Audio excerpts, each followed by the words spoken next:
உங்கள் தந்திவன் தொலைக்காட்சியில் தெனாலிராமன் தினமும் மாலை 6 மணிக்கு காணத் தவறாதீர்கள்.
சென்னைக்கு 110 கிலோமீட்டர் தொலைவில் ஃபெஞ்சல் புயலானது மையம் கொண்டிருக்கிறது. மேலும் புதுச்சேரிக்கு 120 கிலோமீட்டர் தொலைவில் ஃபெஞ்சல் புயலானது தற்போது மையம் கொண்டிருப்பதாக இந்திய வானிலை ஆய்வு மையம் தகவல் வெளியிட்டிருக்கிறது.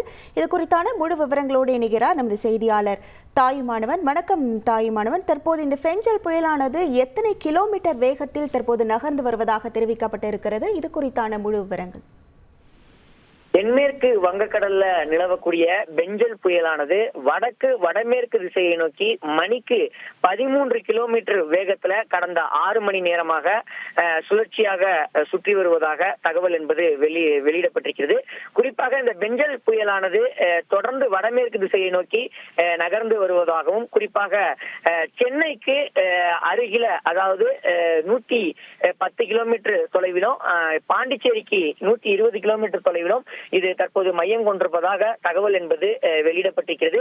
சென்னைக்கு தென்கிழக்கு திசையில 110 கிலோமீட்டர் தொலைவிலும், புதுச்சேரிக்கு தென்கிழக்கு திசையில 120 கிலோமீட்டர் தொலைவிலும் இது தொடர்ச்சியாக மையம் கொண்டிருப்பதாகவும், கரையை கடக்கும் போது மணிக்கு 70 முதல் 80 கிலோமீட்டர் வேகத்திலும், இடையிடையே 90 கிலோமீட்டர் வேகத்திலும் இது பலத்த காற்றுடன் கரையை கடக்கும் என கணிக்கப்பட்டிருக்கிறது. தொடர்ந்து வடமேற்கு திசையை நோக்கி நகர்ந்து தமிழகம் புதுவை கடற்கரையை நெருங்கி காரைக்கால் மாமல்லபுரம் இடையே புதுச்சேரி அருகே புயலாக இன்று கரையை கடக்கக்கூடும் என அறிவிப்பு என்பது வெளியிடப்பட்டிருக்கிறது. தொடர்ந்து கரைக்காற்றினுடைய வீச்சும் அதிகமாக இருக்கும் என தகவல் என்பது வெளியிடப்பட்டிருக்கிறது. நன்றி தாயுமானவன். உங்கள் தந்திவன் தொலைக்காட்சியில் தெனாலிராமன் தினமும் மாலை 6 மணிக்கு காணத் தவறாதீர்கள்.